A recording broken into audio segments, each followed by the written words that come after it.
Hello everyone, welcome to Prelims Primer Weekly News Analysis by Aptiplus Academy for Civil Services। आज की पहली topic है blood moon. Recently east Asia से लेकर north America तक blood moon देखा गया। कभी कभी टोटल लूनर एक्लिप्स के वक्त मून रेडिश कलर में टर्न हो जाता है और इसी इवेंट को कहते हैं ब्लड मून। सबसे पहले समझते हैं लूनर एक्लिप्स। कभी कभी अर्थ और मून अपनी अपनी ऑर्बिट में घूमते समय सन के साथ एक ही अलाइनमेंट में आ जाते हैं। जब मून सन और अर्थ के बीच में आ जाता है एक ही लाइन में, उस समय मून की जो शैडो है वो अर्थ पे गिरती है और जहाँ पे वो शैडो गिरती है वहीं पे सन की जो लाइट है वो पहुँच नहीं पाती। As a result solar eclipse होता है। वो डिपेंड करता है किस तरीके का होगा, टोटल सोलर इक्लिप्स या फिर पार्शियल होगा, कि शैडो कितनी है। Umbra, penumbra, different types of shadow है। ये सब बेसिक्स है, हमने स्कूल में ही पढ़ा था ये सब। सिमिलरली जब अर्थ सन और मून के बीच में आ जाता है एक ही अलाइनमेंट पे, उस समय अर्थ की शैडो रीजन में होने की वजह से मून के ऊपर सन की लाइट नहीं पड़ती। एज ए रिजल्ट मून जो है वो कई जगहों से विजिबल नहीं होता फ्रॉम द अर्थ और इसी इवेंट को कहते हैं लूनर एक्लिप्स।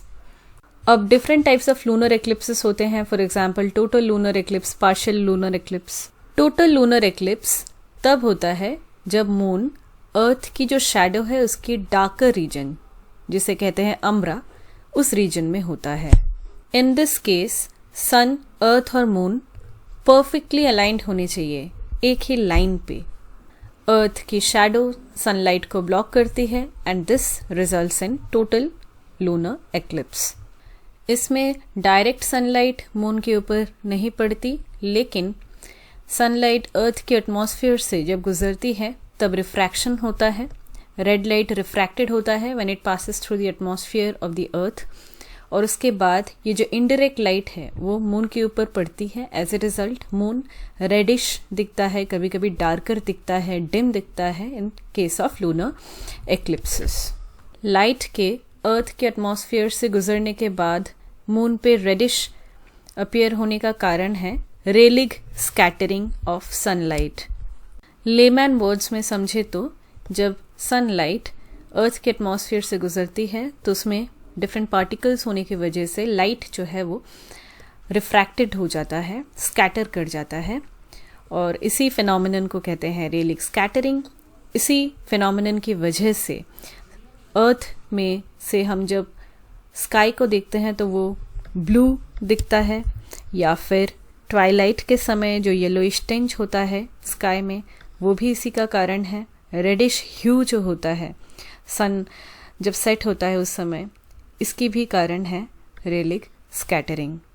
तो इसी वजह से लूनर एक्लिप्स में मून जो है वो कभी कभी रेडिश या डिम या डार्कर अपीयर करता है। स्पेसिफिकली अगर हम ब्लड मून की बात करें जो इस बार कई जगहों से दिखा, तो ब्लड मून कैसे अपीयर होता है। एज मेंशन्ड बिफोर, सनलाइट में सारे कलर्स होते हैं विजिबल लाइट के। वाइट लाइट होता है जब ये अर्थ के एटमॉस्फेयर से होके गुजरता है तो अर्थ के एटमॉस्फेयर में जो भी गैस पार्टिकल्स होती हैं वो ब्लू वेवलेंथ की जो लाइट होती है उसे स्कैटर कर देती है, लेकिन रेड कलर की जो वेवलेंथ्स होती हैं वो एटमॉस्फेयर से पास थ्रू कर जाती हैं, इसे स्कैटर नहीं कर पाती पार्टिकल्स। जब ये पास थ्रू करके फिर उसके बाद बेंट होके, रिफ्रैक्शन की वजह से बेंट होके ये मून के ऊपर पड़ती है और मून रेड अपीयर करता है, पेल रेडिश। इसी फिनोमिनन को ब्लड मून कहते हैं। इट्स इम्पॉर्टेंट टू नोट कि न्यू मून में भी, मतलब अमावस्या में भी मून जो है नहीं दिखती है अर्थ से। लेकिन how is it different from lunar eclipse. New moon में जो हर मंथ होता है, जब मून अर्थ के चारों तरफ घूमती है, उस समय सन और अर्थ के बीच में मून आ जाती है एक ही लाइन पे। एज ए रिजल्ट मून की शैडो जो है वो अर्थ पे गिरती है और उन जगहों से मून नहीं दिखता क्योंकि सनलाइट जो है वो मून के ऊपर उन जगह से रिफ्लेक्ट करके अर्थ तक नहीं पहुंच पाता। ये न्यू मून है, ये डिफरेंट है। न्यू मून और लूनर एक्लिप्स में बेसिकली डिफरेंस ये है कि प्लेन अलग है।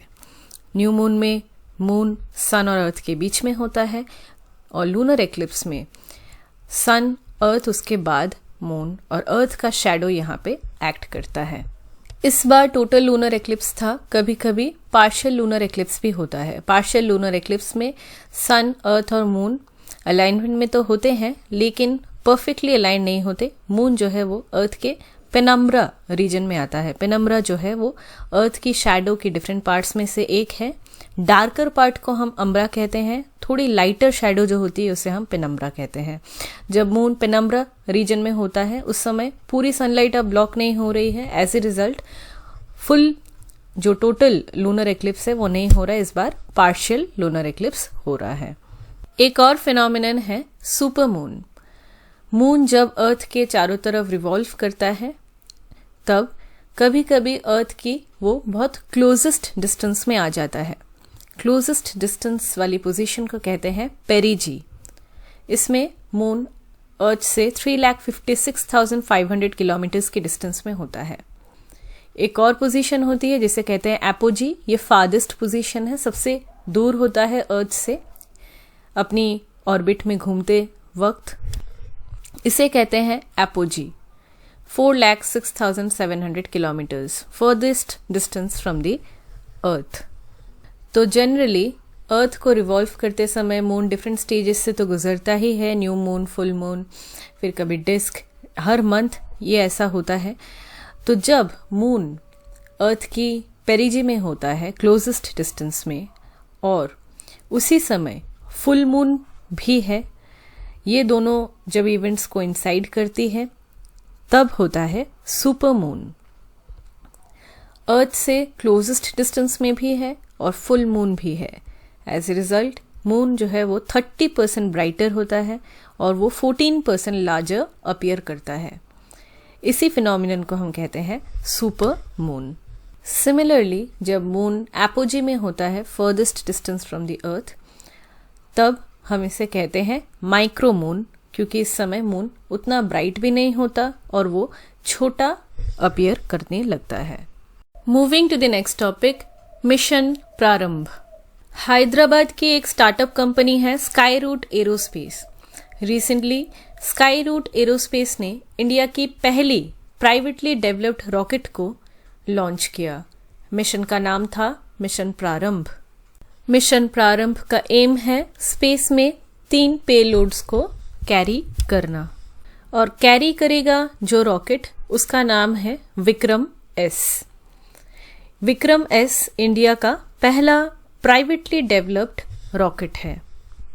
Vikram S rocket belongs to the Vikram series of space launch vehicles.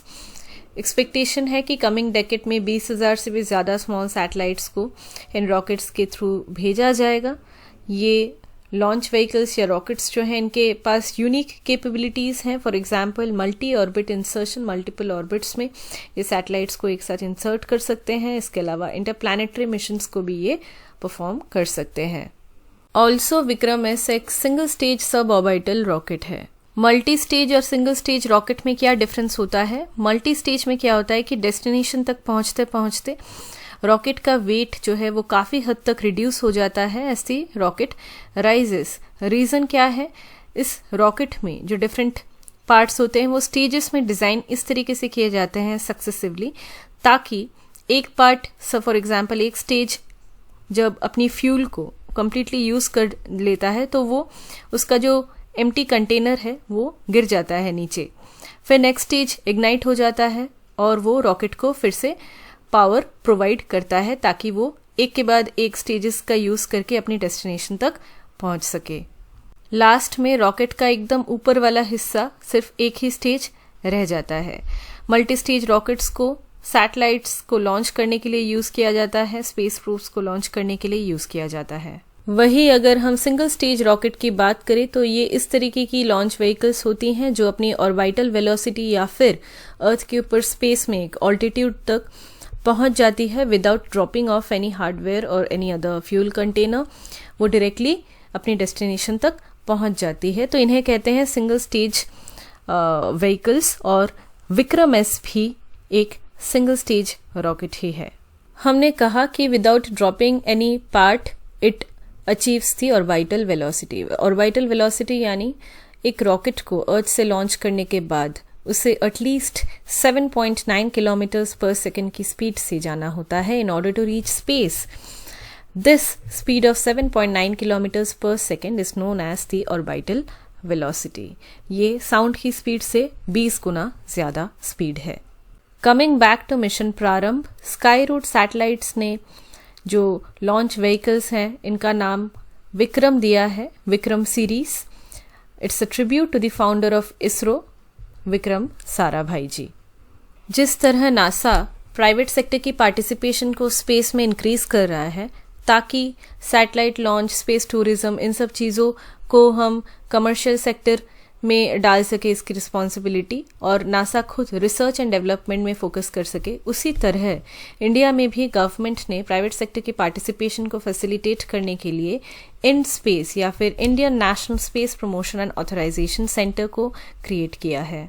In space एक single window independent nodal agency है जो डिपार्टमेंट ऑफ स्पेस के अंदर फंक्शन करती है as an autonomous agency. Autonomous है तो इसकी सारी जो डिसीजंस है ये खुद लेती है। सिंगल विंडो एजेंसी है मतलब प्राइवेट एंटिटीज जो भी काम कर रही है स्पेस सेक्टर में, तो प्राइवेट एंटिटीज की जो भी एक्टिविटीज हैं वो जो क्लियरेंस उनको चाहिए और जो भी दूसरी चीजें हैं उन्हें कौन सुपरवाइज करेगा? In space.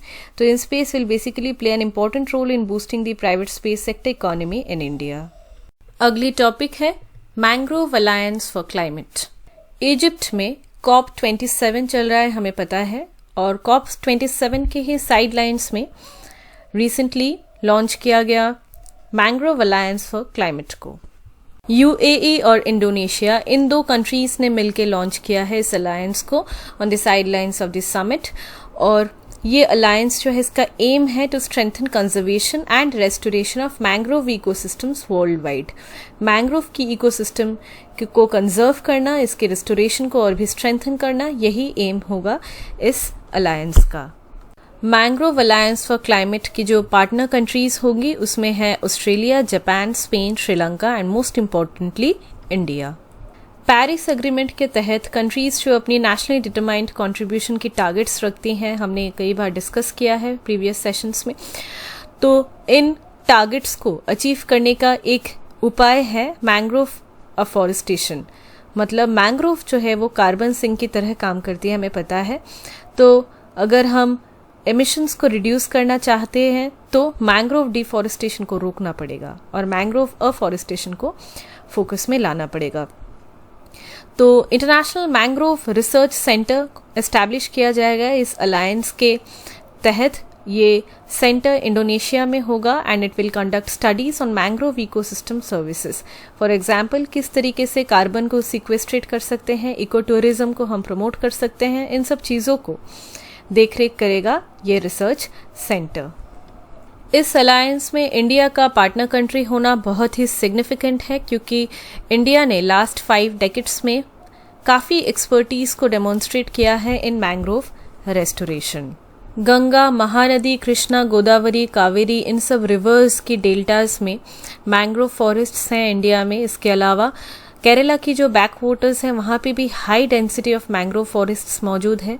वेस्ट बंगाल के सुंदरबंस जो है वो वर्ल्ड की लार्जेस्ट मैंग्रोव रीजन है और इसीलिए इसे यूनेस्को वर्ल्ड हेरिटेज साइट का जो रिकॉग्निशन है वो भी दिया गया है। सुंदरबन जो है ये स्पैन करती है फ्रॉम द हुगली रिवर जो वेस्ट बंगाल में है और ये स्ट्रेच करती है बांग्लादेश के बालेश्वर रिवर तक। सुंदरबन के बाद ही आती है भीतरकनिका मैंग्रोव सिस्टम, ये ओडिशा में स्थित है। ये इंडिया की 2nd लार्जेस्ट मैंग्रोव फॉरेस्ट है। तमिलनाडु की पिचावरम में भी मैंग्रोव फॉरेस्ट्स हैं, बहुत ज़्यादा एरिया में मैंग्रोव यहाँ पे स्थित है। मैंग्रोव्स की कितनी इंपॉर्टेंस है this can not be emphasised enough. ये नेचुरल बैरियर्स की तरह काम करती हैं against storm surge, coastal flooding and sea level rise. Coastline को स्टेबिलाईज करती है, ये इरोजन को रोकती है ड्यू टू स्टॉर्म सर्ज जो इरोजन होता है कोस्टल एरिया में उससे। जो हाई टाइड्स होते हैं उनमें स्पीड ब्रेकर्स की तरह काम करती है, as a result tides slow down हो जाते हैं। शोर लाइन्स को ये प्रोटेक्ट करती है विंड से, डैमेजिंग विंड और वेव से। ये सेडिमेंट्स को स्टेबिलाइज करती है, इरोजन को रोकती है कोस्टल एरियाज में, तो काफ़ी ज़्यादा इम्पॉर्टेंट है। एनवायरनमेंट पर्सपेक्टिव से भी अगर हम देखें तो मैंग्रोव जो है वो वाटर क्वालिटी को मेंटेन करती है, बिकॉज वो फिल्टर की तरह काम करती है, वो पोल्यूटेंट्स को फिल्टर करती है, सेडिमेंट्स को ट्रैप कर लेती है जो लैंड से हम कंटिन्यूसली इसमें रिवर सिस्टम्स और पानी में हम इसको जो डाल रहे हैं। Mangroves diverse group of organisms को हैबिटेट प्रोवाइड करती हैं, वो लिजर्ड्स हो, स्नेक्स हो, बर्ड्स हो।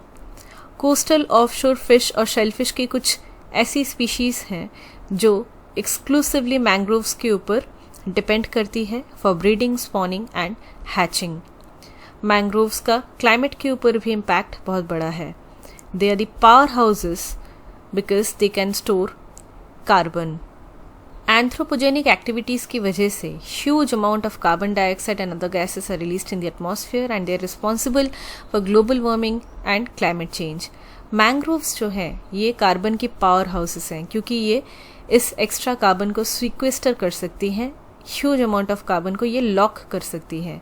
तो थाउजेंड्स ऑफ ईयर्स के लिए कार्बन स्टोर हो जाएगा अगर हम मैंग्रोव्स की अफॉरेस्टेशन करें तो। इतनी सारी बेनिफिट्स के होने के बावजूद मैंग्रोव्स के ऊपर कई सारी थ्रेट्स हैं। लास्ट कुछ दशकों में 1/3 of all the mangrove forests has been lost. Coastal development हो, कंस्ट्रक्शन एक्टिविटीज़ हो, होटल्स की या श्रिम्प फार्म्स की, दूसरी स्ट्रक्चर्स बनाने के लिए जो भी कंस्ट्रक्शंस की जाती हैं, ये प्राइमरी थ्रेट है to the mangroves. Mangrove forests को क्लियर किया जाता है एग्रीकल्चरल लैंड और ह्यूमन सेटलमेंट्स को एक्सपैंड करने के लिए। मैंग्रोव ट्रीज को काट के firewood, construction wood, charcoal production, animal fodder के लिए यूज़ किया जाता है। कई जगह पे ओवर हार्वेस्टिंग की जाती है मैंग्रोव्स की, and this is not sustainable at all. Overfishing, pollution, rising sea levels, ये सारे भी थ्रेट्स हैं to the mangrove forests and their ecosystem. तो इसी कॉन्टेक्स्ट में, इन्हीं थ्रेट्स के बीच में ये जो अलायंस है ये काफ़ी ज़्यादा सिग्निफिकेंट होने वाला है, क्योंकि मैंग्रोव अफॉरेस्टेशन इसके ऊपर फोकस या फिर इंटरनेशनल जो कोलैबोरेशन है ये अभी तक नहीं थी, and it is really significant. Being a partner country, India can play a big role in the conservation and restoration of mangroves through this alliance. The next topic is greenwashing. Climate change and global warming at present एक pressing issue है। International efforts, collaborations के through कोशिश की जा रही है कि सभी लोग, कंपनीज सस्टेनेबल वेज को अडॉप्ट करें, प्रोडक्ट्स को इको फ्रेंडली बनाएं, ताकि एमिशंस कट डाउन हो और हमारी जो क्लाइमेट है वो स्टेबल रहे, हमारी जो इकोसिस्टम है वो कंजर्व रहे, रिस्टोर्ड रहे। क्लाइमेट चेंज के ऊपर अवेयरनेस को इतना बढ़ाया गया कि अभी कई लोग हैं जो इको फ्रेंडली प्रोडक्ट्स को यूज़ करना पसंद करते हैं। ऑल्सो गवर्नमेंट का भी रेगुलेशन है, जो इको फ्रेंडली प्रोडक्ट्स प्रोड्यूस करते हैं गवर्नमेंट उन्हें इंसेंटिवाइज करती हैं, और जो पोल्यूशन करते हैं उन्हें गवर्नमेंट पेनल्टी भी दे रही है। इन्हीं सब चीज़ों को मद्देनज़र रखते हुए सभी कॉरपोरेशंस कोशिश करती हैं कि वो एमिशंस कम से कम करें, उनके प्रोडक्ट्स इको फ्रेंडली हो। लेकिन सभी नहीं, कई ऐसी कॉरपोरेशंस हैं जो एनवायरमेंटल इम्पैक्ट को मिनिमाइज करने के लिए, एनवायरनमेंट को प्रोटेक्ट करने के लिए वैसे कर तो कुछ नहीं रही हैं, उससे भी पैसा ज़्यादा वो इस चीज़ पे खर्च कर रही है ताकि वो ये प्रूफ कर सके कंज्यूमर्स के सामने कि वो एक एनवायरमेंटली कॉन्शियस ब्रांड है। कोका कोला हो या वॉक्सवैगन, सभी इस चीज़ में फंसे हैं। एनवायरनमेंट को प्रोटेक्ट करने के लिए वो कुछ नहीं कर रही हैं, लेकिन ये एक मार्केटिंग गिमिक बन चुका है जिसमें वो सिर्फ मार्केटिंग इस बात पे कर रही है कि वो एनवायरमेंटली कॉन्शियस है, एनवायरनमेंट को प्रोटेक्ट करने के लिए वो बहुत सारे स्टेप्स उठा रहे हैं। वॉक्सवैगन के केस में भी यही हुआ, उन्होंने चीटिंग की और ये प्रूफ करने की कोशिश की कि उनकी जो एमिशन है, स्टैंडर्ड्स हैं, वो बिल्कुल सही है, इको फ्रेंडली है, लेकिन वो बाद में गलत प्रूफ हुआ। तो इसी चीज़ को कहते हैं ग्रीन वॉशिंग, जिसमें ऑर्गेनाइजेशंस जो हैं they spend more time and money on marketing itself as a environmentally friendly organization or corporation. It is doing nothing actually for minimizing its environmental impact. Example से समझते हैं। ऑनगोइंग जो COP27 चल रहा है उसमें स्पॉन्सर है कोका कोला। तो एक्टिविस्ट्स का ये मानना है कि किस तरीके से कोका कोला वर्ल्ड की सबसे बड़ी एक ग्लोबल क्लाइमेट समिट को स्पॉन्सर कर सकती है, जहां कोका कोला खुद एक सॉफ्टवेयर ड्रिंक जायंट है और बहुत ज़्यादा कंट्रीब्यूट करती है in causing plastic pollution, global plastic pollution, water crisis, और खुद ही क्लाइमेट चेंज को परपेचुएट कर रही है। तो किस तरीके से ये ग्लोबल क्लाइमेट समिट की ही स्पॉन्सर हो गई। तो इस पार्टनरशिप को कहा गया है as a pure greenwash. तो इस टॉपिक में बस यही समझना इंपॉर्टेंट था कि what is greenwashing. Moving to the next topic, the Black Sea green initiative. Recently Russia ने ब्लैक सी ग्रीन डील को फिर से ज्वाइन कर लिया है। इस डील को साइन किया गया था 2022 में ही, जुलाई के मंथ में। It was signed in Istanbul and was brokered by United Nations and Turkey. Ukraine जो है ये वर्ल्ड की लार्जेस्ट एक्सपोर्टर है वीट, कॉर्न और सनफ्लावर ऑयल की, लेकिन रशियन इन्वेजन की वजह से पोर्ट्स अभी ब्लॉक किए जा रहे हैं, शिपमेंट्स हॉल्ट हो रही हैं।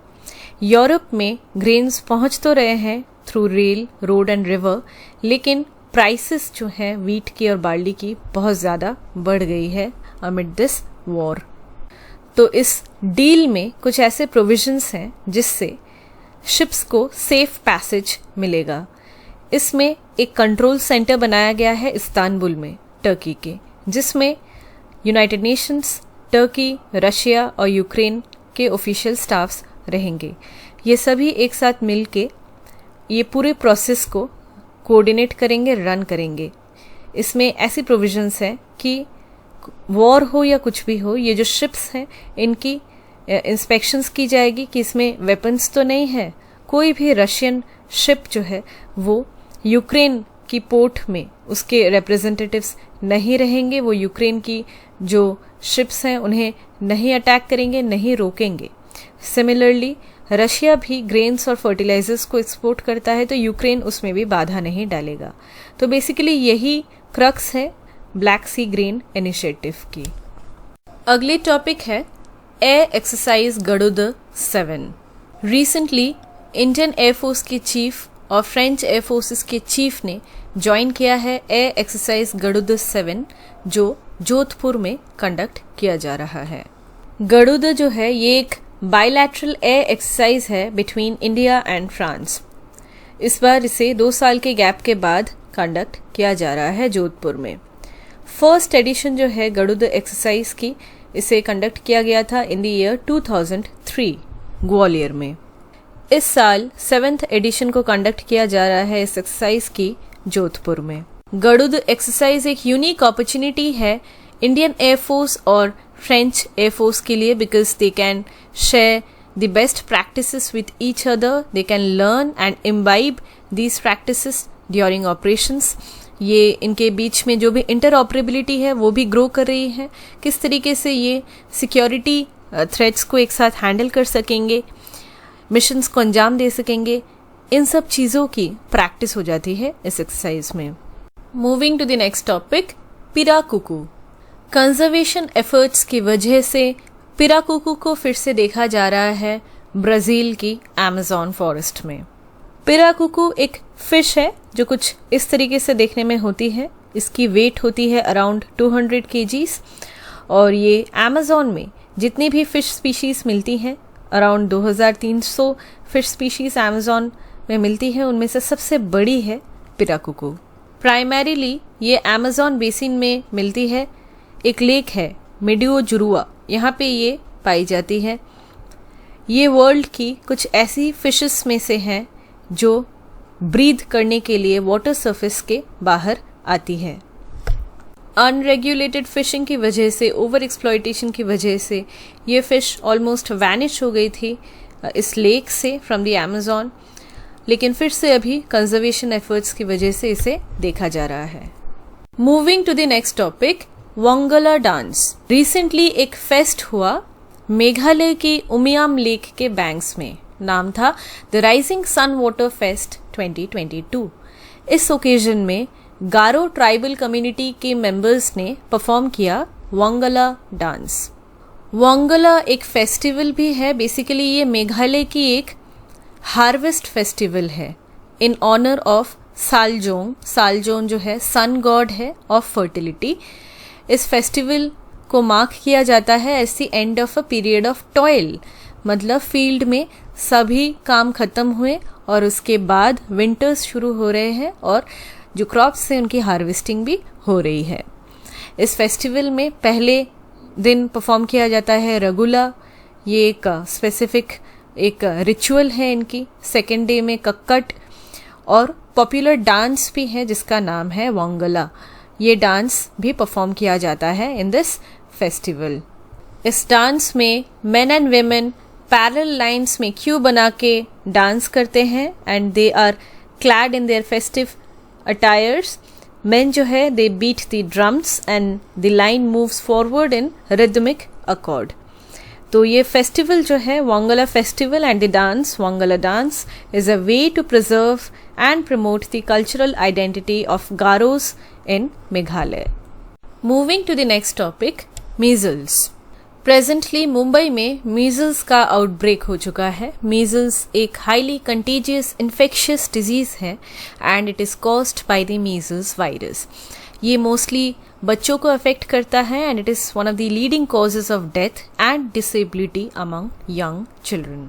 सिम्टम्स की बात करें तो मीजल्स में फीवर, कफ, रनी नोज होता है, इन्फ्लेम्ड आईज और स्मॉल वाइट स्पॉट्स अपीयर होने लगते हैं जिनको कहते हैं कोप्लिक्स स्पॉट।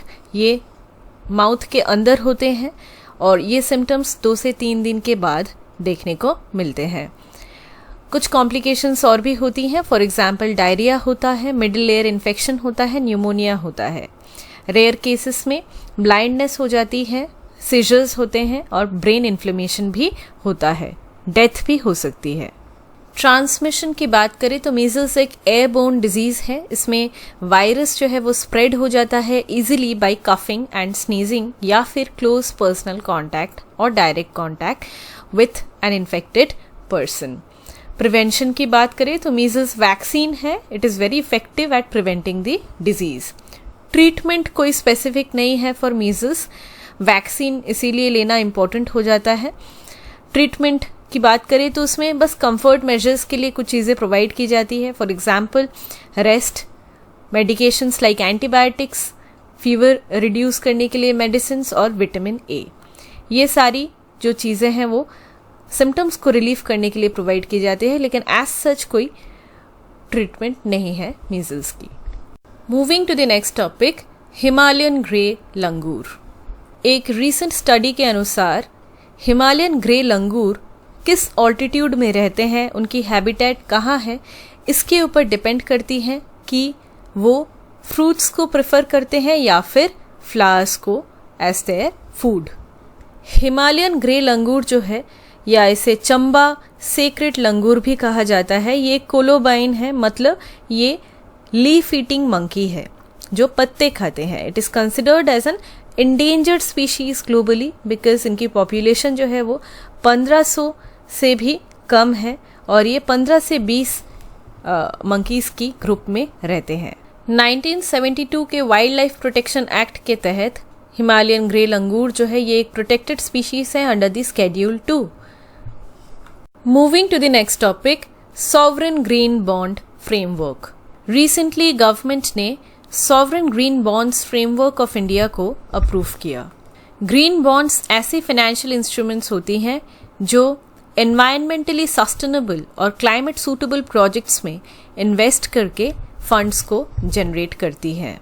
ऑल्सो ग्रीन बॉन्ड्स जो हैं इसमें कॉस्ट ऑफ कैपिटल कम होता है in comparison to regular bonds. जाहिर सी बात है काफ़ी ज़्यादा इंसेंटिवाइज्ड है by the government since it's green. Carbon intensity और कार्बन फुटप्रिंट को इकोनॉमी में रिड्यूस करने के लिए बजट 2022 में इंडिया ने लॉन्च किया sovereign green bonds. Sovereign green bonds government issue करेगी। ये बॉन्ड्स गवर्नमेंट को हेल्प करेगी in tapping finance from potential investors और फिर इस पैसे को गवर्नमेंट डिप्लॉय कर सकती है इन पब्लिक सेक्टर प्रोजेक्ट्स जिसमें ऐसे प्रोजेक्ट्स रहेंगे जो इकोनॉमी से कार्बन इंटेंसिटी को रिड्यूस करना चाहते हैं। इको फ्रेंडली जो भी प्रोजेक्ट्स हैं, ग्रीन प्रोजेक्ट्स, इन्हें फाइनेंस करने के लिए इन बॉन्ड्स का यूज़ किया जाएगा। तो बस बॉन्ड को इशू कर दिया, इन्वेस्टर्स ने खरीद लिया, ऐसे तो नहीं होगा। इसके लिए एक प्रॉपर फ्रेमवर्क की ज़रूरत है जिसमें गवर्नमेंट ऑफ इंडिया की भी कुछ ऑब्लिगेशंस रहेंगी एज अ बॉन्ड इशूअर, और जो भी इन्वेस्टर्स हैं उनको भी कंप्लायंस में रहना पड़ेगा।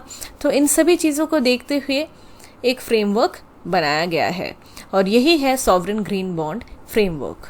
इट्स इम्पॉर्टेंट टू नोट कि इस ग्रीन बॉन्ड को खरीदने के बाद इन्वेस्टर को बाद में जो प्रिंसिपल और इंटरेस्ट पेमेंट होगा वो कंडीशनल नहीं होगा। मतलब ऐसा नहीं है कि जो पब्लिक सेक्टर ग्रीन प्रोजेक्ट कैसा चल रहा है, उसकी क्या परफॉर्मेंस है, उसकी बेसिस पे बॉन्ड का पैसा मिल रहा है, ऐसा नहीं है। ये अनटायर्ड होगा उससे। ऑल्सो अगर प्रोजेक्ट रिलेटेड कोई रिस्क्स हैं तो उसकी जो रिस्पॉन्सिबिलिटी है वो भी इन्वेस्टर के ऊपर नहीं जाएगी। जाहिर है गवर्नमेंट का प्रोजेक्ट है, वो जो भी करे, बस इन्वेस्टर को पैसे वापस चाहिए होंगे और वो उसे मिल जाएगा।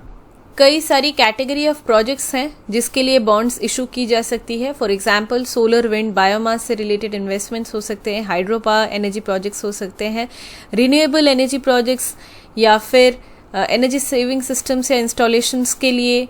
ऐसी कई सारी है, इस चार्ट में आप देख सकते हैं। इम्पॉर्टेंट है जानना कि एक्सक्लूडेड प्रोजेक्ट्स क्या है।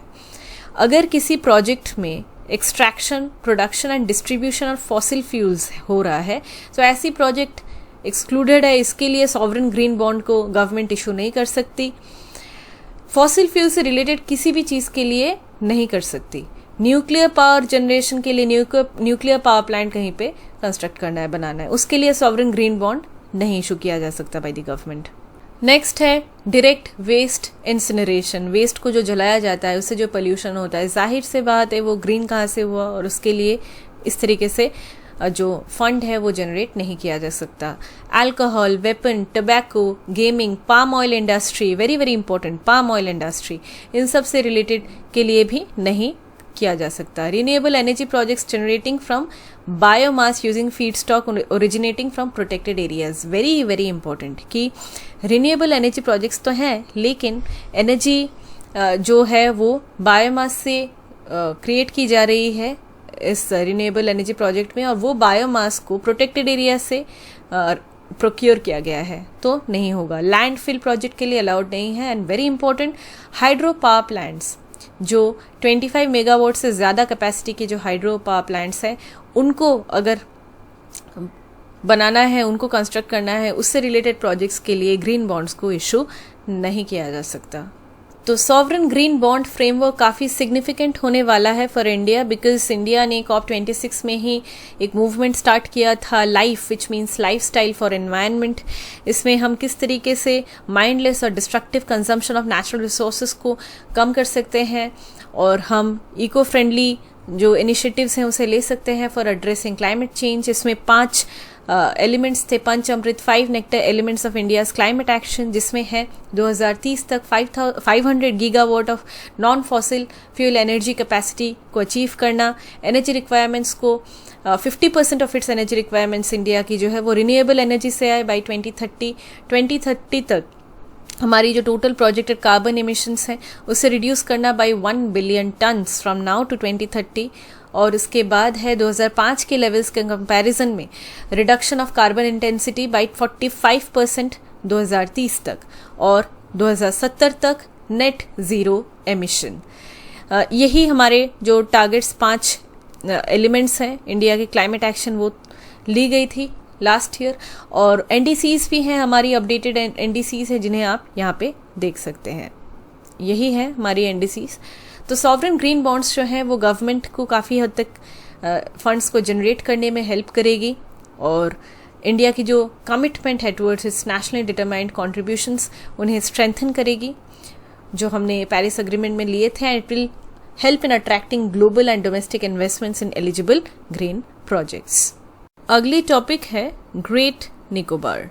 Recently ministry of environment, forest and climate change ने इन प्रिंसिपल अप्रूवल दिया है कि ग्रेट निकोबार आइलैंड से फॉरेस्ट को डाइवर्ट किया जा सकता है for a mega 72,000 crore project, जिसमें ट्रांसशिपमेंट पोर्ट रहेगी, एयरपोर्ट रहेगा, पावर प्लांट रहेगा और एक ग्रीनफील्ड टाउनशिप भी रहेगा। Quite an irony.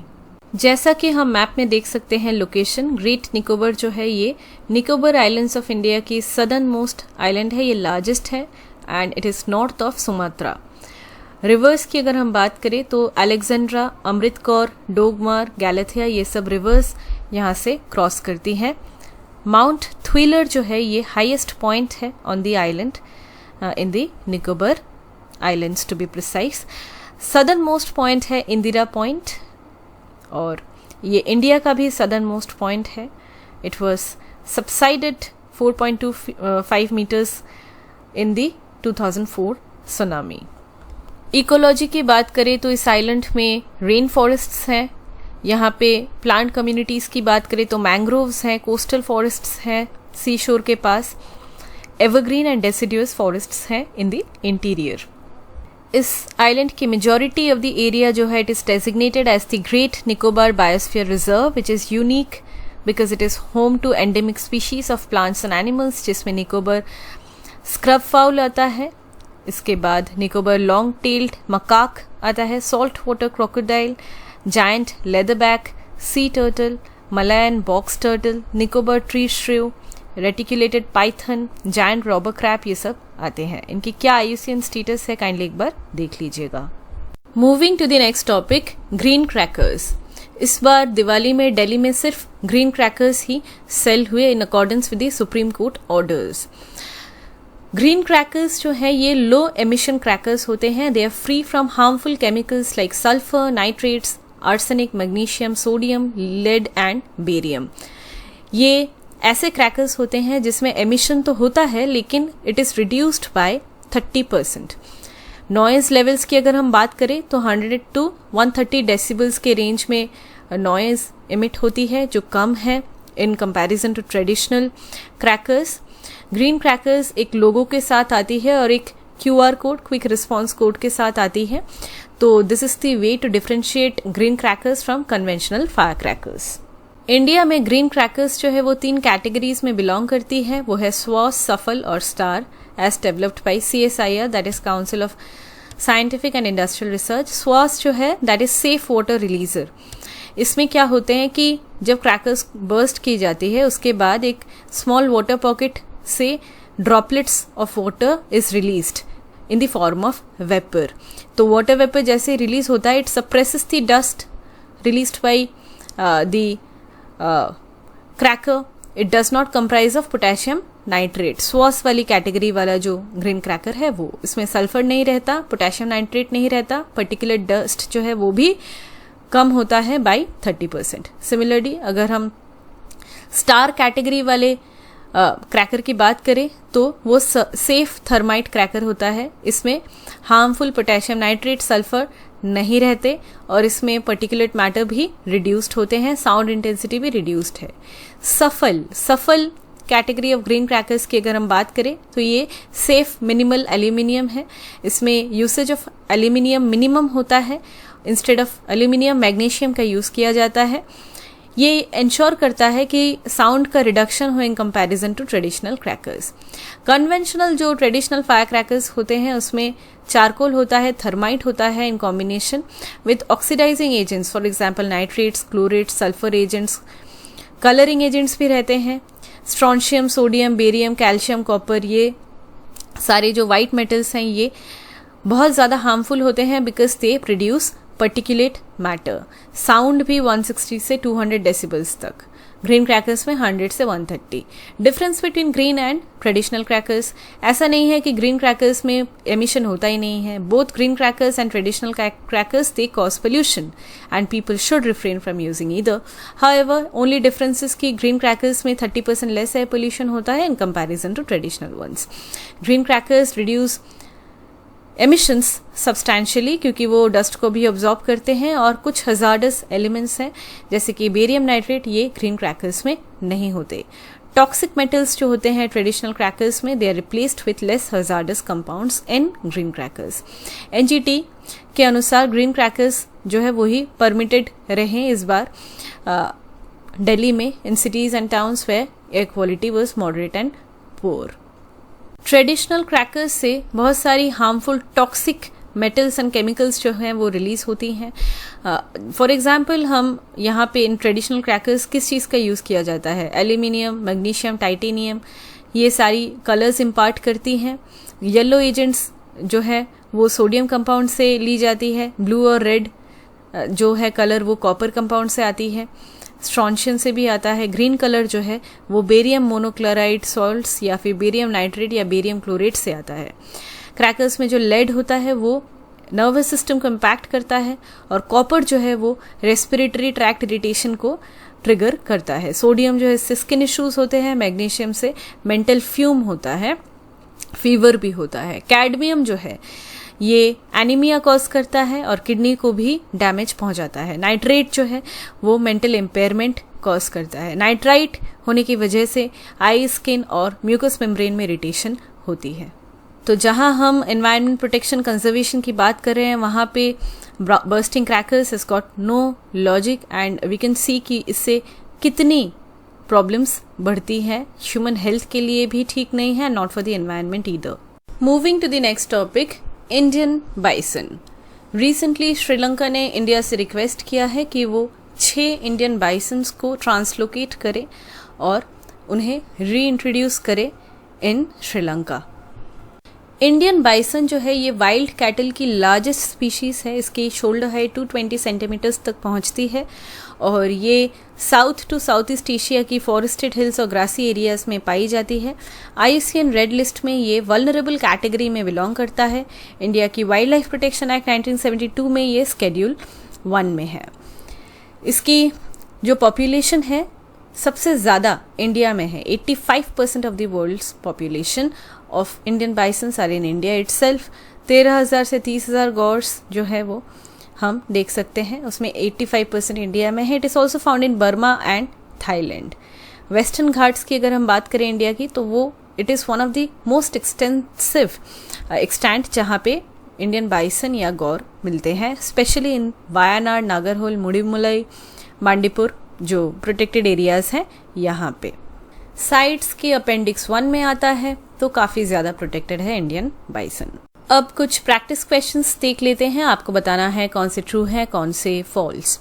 Number 1, green crackers are no emission crackers, they just release water vapour. Number 2, Indian bison is listed as endangered in the International Union for Conservation of Nature or IUCN Red List. Number 3, Kala Top Sanctuary is an animal sanctuary at Kala Top and Khajiyar in Uttarakhand. Number 4, greenwashing is a method companies use to reach an environmentally conscious target audience. Sustainable brands highlight their eco-friendly practices to increase brand loyalty and impact the purchasing decisions of green consumers, that is customers who value green products and services. Number 5, India and Indonesia launched the Mangrove Alliance for Climate on the sidelines of the United Nations Climate Summit COP27. Number 6, blood moon is a new moon or full moon closely coinciding with the perigee, the moon's closest point to Earth in its monthly orbit. Any full moon or new moon that comes within 3,61,766 kilometers of our planet as measured from the centers of the moon on the earth, it can be called as a supermoon. Number 7, Vikram S is India's first privately developed rocket. Vikram S rocket is a double-stage suborbital launch vehicle that would carry 3 customer payloads and help test and validate the majority of the technologies in the Vikram series of space launch vehicles. Number 8, the Sundarbans in West Bengal is the largest mangrove region in the world and a UNESCO World Heritage Site. It spans from the Hooghly River in West Bengal to the Baleshwar River in Bangladesh. Number 9, the Himalayan grey langur or Chamba sacred langur is a colobine meaning leaf-eating monkey. It is considered an endangered species globally as its population is estimated to be less than 1,500 mature individuals in 15 to 20 groups. Number 10, green bonds are financial instruments that generate funds for investment in environmentally sustainable and climate suitable projects. Green bonds command a higher cost of capital compared to regular bonds. With this, we come to an end of this session. Thank you so much.